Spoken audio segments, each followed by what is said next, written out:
Hi நண்பர்களே, இன்றைக்கி பார்த்தீங்கன்னா நம்ம ஏர்வாடி பீச்சுக்கு வந்திருக்கோம். சும்மா ஞாயிற்றுக்கிழமை பீச்சுக்கு போகிறது கிளம்பி வந்திருந்தோம்.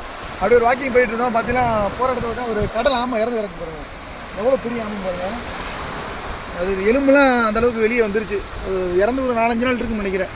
இவ்வளோ பெரிய ஆமை நான் இது வரைக்கும் பார்த்ததே இல்லை. இன்றைக்கி தான் முதல் பெரிய இவ்வளோ பெரிய ஆமையை பார்க்குறேன். கடல் ஆமையை முதல் இன்றைக்கி தான் பார்க்குறேன். இது வந்து மன்னார் விளையாட உயிர்கோள காப்பகம். அது ஏரியாவில் இந்த மாதிரி ஆமைகள் நிறைய இருக்கும். பவளப்பாறை உள்ள ஏரியா நடந்து வர பாதையில் ஃபுல்லாக நிறைய பிளாஸ்டிக்ஸ் கிடக்கு. இது வந்து பாதுகாக்கப்பட்ட உயிர்கோள காப்பகம். அதனால் இந்த பக்கத்துக்கு நம்ம வந்து பிளாஸ்டிக் பொருட்களை வந்து கடலில் போடாமல் குப்பத்தட்டில் போட்டால் நல்லாயிருக்கும். ஏன்னா இந்த மாதிரி இயற்கை உயிரினங்களை அழிக்கிறது வந்து இந்த பிளாஸ்டிக் பொருட்கள் தான். அதனால் ஒரு சுகாதார சீர்கேடு வர வாய்ப்பு இருக்குது. அதனால் அதை நம்ம எடுத்து புதைச்சிட்டு போயிடுவோம். முட்டை இருக்கா?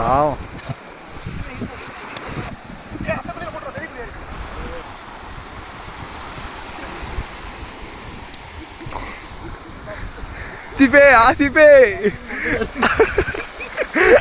ஆசிபே ஆசிபே ஆசிபே கண்ணில் இந்த மண்ணை ஆசிபே உள்ள விட்டு எடுத்து அந்த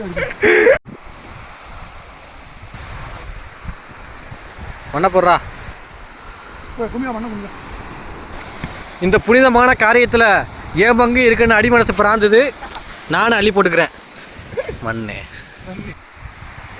நல்லா போடு. கண்ணை மூடி திறக்கிறாரு. இது வந்து அதிகமான டூரிஸ்ட் வர்ற ஏரியா. ஏர்வாடி பார்த்தா எல்லா பீச்சுமே நல்லாயிருக்கும். அதிகமாக டூரிஸ்ட் வர்றதுனால இது சுகாதார சீர் ஏற்பட வாய்ப்பு இருக்குது. அதனாலே நம்ம வந்து கஷ்டப்படாமல் பிரச்சனை அதை புதைச்சாச்சு.